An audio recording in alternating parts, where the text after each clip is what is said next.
Sisters with apostolic fire, do not marry a pastor. Do not marry a pastor. Are you a woman with a strong apostolic calling or a strong apostolic mandate upon your life? Let me share 7 reasons why marrying a pastor might limit your divine assignment. Very important for you to know.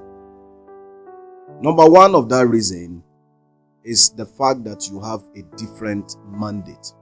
As an apostle, as an apostolic woman, your mandate and your grace is to build people. And this grace to build may not fit for his own call of being a shepherd. Though shepherds are also to build, but there is a different orientation for an apostle than for a pastor. Number 2 reason is there may be a vision clash. There may be a vision clash. Because being the head of the house, the reality is that his own vision as a pastor will definitely swallow your own vision.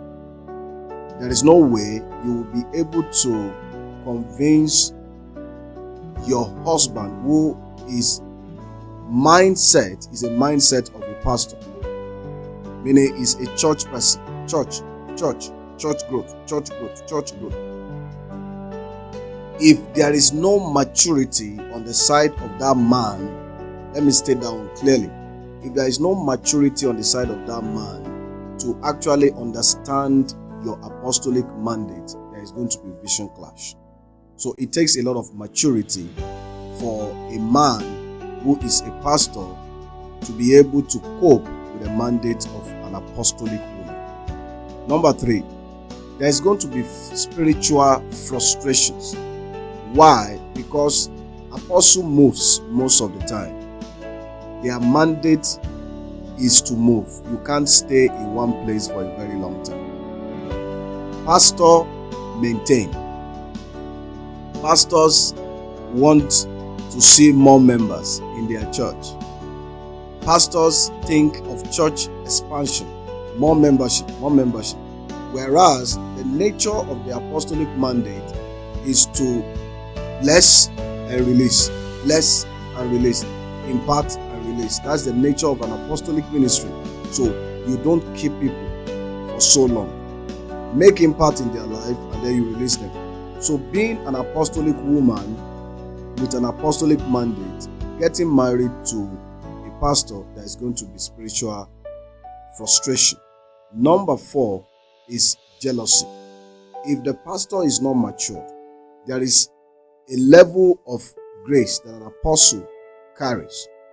And mind you, not many women have the maturity to actually be able to humble themselves under a man that is not as anointed as they are. Women may not agree with me, but it is in the nature of women to overemphasize their abilities. And that will stir up unnecessary jealousy in the life of that man. Because definitely there is something you carry that he does not carry. If the two of them are not matured, there is going to be a clash and there is going to be jealousy. So my suggestion most of the time, in order to avoid all the unnecessary battles, don't just get into it if you don't have the maturity to handle it. Number 5 is unequally yoked in divine assignment. So what it means is that you are not a sidekick. You are a general. As an apostolic woman, you are a general. You are supposed to be in the forefront. You are a gatekeeper. You are a leader of leaders. So the pastor's mentality is to shepherd the sheep, nurture them unto their growth. And most of the time, pastors want their sheep to be with them for as long as the sheep, they can see.